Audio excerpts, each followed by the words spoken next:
pessoal, tudo bom com vocês? Aqui quem fala é o Marinheiro Games, sejam aqui bem-vindos de volta ao canal, pessoal. Sim, eu sei que eu demorei bastante para trazer aqui a parte 3 da história MMO do Brasil, mas eu tenho uma boa explicação. Eu acabei esquecendo. Pode isso, Arnaldo! Bom, no vídeo de hoje nós vamos falar sobre o período republicano, a República do Brasil. Como eu falei no último vídeo, o Império sofreu um golpe e o Brasil virou uma república. E no vídeo de hoje vamos explicar como é que se procedeu essa república, que foi difícil, muito difícil. Socorro! Obviamente eu não vou conseguir trazer todos os conteúdos que aconteceram nesse meio tempo, porque é muita coisa. Então se você quiser que eu pegue algum momento específico na história do Brasil e traga aqui algum vídeo explicando melhor sobre esse momento, deixa aqui seu comentário que eu vou ler todos aqueles que vierem. Se vierem. Bom, mas é isso, pessoal. Se inscrevam, deixa o like e compartilhem o vídeo com seus amigos. Então, sem mais delongas, bora pra história. Bom, no último vídeo eu expliquei como é que se procedeu a proclamação da República, né? Mas, porém eu acho que eu deixei um pouco confuso, então vou explicar. O Marechal Deodoro da Fonseca, ele era amigo íntimo de Dom Pedro II. Então, quando os republicanos foram pedir para ele dar um golpe no primeiro-ministro, ele falou: tá, o primeiro-ministro realmente não está tendo um bom governo, então vamos derrubar ele. O primeiro-ministro da época foi derrubado, só que depois disso o Deodoro da Fonseca simplesmente quis ir para casa, ele não queria mais fazer nada, porque na época ele estava meio doentinho, né? Só que o que aconteceu? Os republicanos, vendo que o Deodoro não ia dar um golpe no imperador, eles inventaram uma mentira falando que o imperador ia nomear uma outra pessoa para ser primeiro-ministro. E no caso, coincidentemente falando, era um desafeto de Deodoro da Fonseca. E por que era um desafeto de Deodoro da Fonseca? Porque simplesmente eles dois disputaram a mesma mulher uns anos antes e ele perdeu. O Brasil virou uma república por causa de um chifre. Oh, misericórdia. Bom, mas enfim, bola vai, bola vem. Deodoro da Fonseca não gostou, ficou pistola e acabou derrubando a coroa brasileira. E nisso é proclamada a República do Brasil. E cá entre nós, já não começou bem. Primeiramente que Deodoro da Fonseca, sendo eleito o primeiro presidente do Brasil, também foi o primeiro a ser deposto, para vocês verem o nível do Brasil. Tudo porque ele tentou fechar o Congresso que estava tentando promover uma nova Constituição. Nisso, no seu lugar fica o seu vice, o Marechal Floriano Peixoto, e o período de governo desses dois ficou conhecido como a República da Espada, afinal, dois marechais estavam no poder do Brasil. Em 1891, quando a primeira Constituição Republicana foi promulgada, se iniciou o período da República Velha, ou mais conhecido majoritariamente por República Oligárquica. Por quê? Porque simplesmente quem mandava no país naquela época eram os fazendeiros, as oligarquias. Nesse período também ficou conhecido a política do café com leite, que era o quê? Simplesmente um acordo entre o Partido Republicano Paulista e o Partido Republicano Mineiro para revezarem a presidência da República. Ora era o presidente vindo de Minas, um presidente mineiro, ora era um presidente paulista. E por que a política recebeu o nome de política do café com leite? Porque simplesmente Minas Gerais, na época, era conhecida por sua grande produção de leite. As oligarquias mineiras produziam muito leite. E São Paulo, logicamente, produziu muito café. Essa brincadeira de troca-troca entre São Paulo e Minas Gerais durou até 1930, quando ocorreu a Revolução de 30. É mesmo? Nesse cenário, o Brasil já estava com uma economia extremamente atrasada, os outros países evoluíam enquanto o Brasil estava lá parado, tinha acabado de sair da Primeira Guerra Mundial, a crise de 29 tinha acabado de acontecer e logo era ano de eleição. Sério?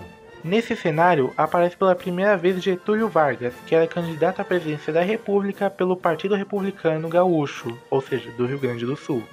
A candidatura dele à presidência era apoiada pelo Partido Republicano do Rio Grande do Sul, logicamente, da Paraíba e de Minas Gerais. Ué, como assim Minas Gerais? Mas Minas Gerais não tinha um acordo lá com São Paulo? Então, o que aconteceu? Nessa eleição, o presidente da República, que era do Partido Paulista, deveria indicar o candidato à presidência da República do Partido Mineiro. Só que o que aconteceu? O Partido Republicano Paulista indicou outro paulista para assumir a presidência da República, ou seja, quebrou o acordo. E Minas Gerais ficou tão... Vocês entenderam, né? Que simplesmente decidiu apoiar a candidatura de Getúlio Vargas. E o resultado das eleições foi derrota. Houve fraude? Obviamente houve muita fraude ali. Porém, nem Getúlio Vargas e nem seus apoiadores aceitaram a derrota nas eleições, e com isso ocorre a Revolução de 1930. Após essa revolução, Getúlio Vargas assumiu o poder no país por meio de um golpe de Estado e começou a governar por decreto, centralizando os poderes nele. Só que qual era o problema? O povo não queria um governo por decreto. Em 1932, no estado de São Paulo, ocorreu a Revolução Constitucionalista, onde o povo estava pedindo uma constituição e foram duramente reprimidos. 2 anos depois, Getúlio Vargas promulgou uma nova constituição, realizou uma nova Assembleia Constituinte, promulgou uma nova constituição e ele ficou na presidência até 1937, quando ele simplesmente deu outro golpe, deu um autogolpe e se permaneceu no poder a partir de então. Nesse meio tempo nós temos a Segunda Guerra Mundial, o Brasil salvando os italianos lá em 1944, e após isso Getúlio Vargas acaba sofrendo um golpe e é deposto em 1945. Nesse meio tempo também a gente teve algumas revoltas, algumas repressões, muita perseguição política, estava tendo esse negócio aqui no Brasil. Depois da queda de Getúlio Vargas se inicia a República Nova, onde simplesmente o Brasil tem uma nova Constituição, novos presidentes e Getúlio Vargas volta.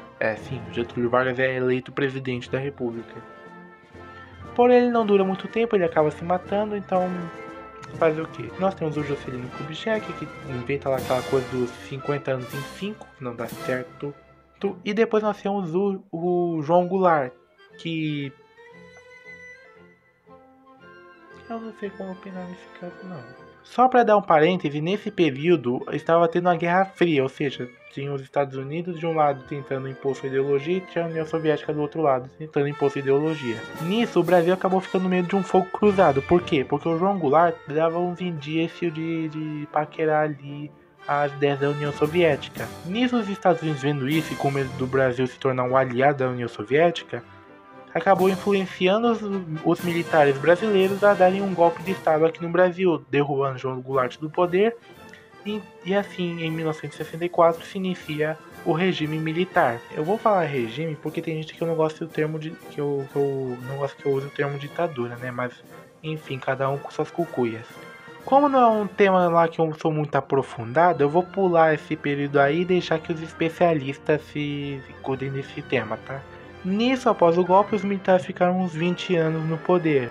Em 1985, o povo pedia eleições diretas, afinal o presidente da República era eleito indiretamente naquela época.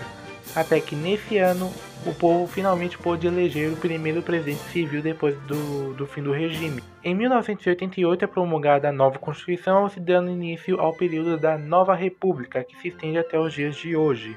Nesse período nós temos vários presidentes, 2 impeachments, diversas moedas até chegar ao real que nós conhecemos hoje em dia e uma briga generalizada para saber quem está falando da história. Tô brincando, o jogo tá meio tenso. E essa foi a história memeal do Brasil, cheia de meme. Mas é isso, pessoal, esse foi o vídeo, espero que tenham gostado. Se alguma coisa ficou desfalcada aqui, vocês quiserem um pouquinho mais, ou quiser que eu me aprofundasse em alguma coisa, deixa aqui nos comentários o que vocês querem que eu me aprofunde, que eu posso trazer nos próximos vídeos, ok? Deixe seu like, compartilhe, se inscreva e não esqueça de recomendar quais são os próximos vídeos que vocês querem ver aqui no canal, pessoal. Se é de gameplay, se é de história, não importa o tema. Deixa aqui nos comentários uma recomendação de vídeo que vocês queiram ver mais pra frente. E é isso, muito obrigado e até a próxima. Falou!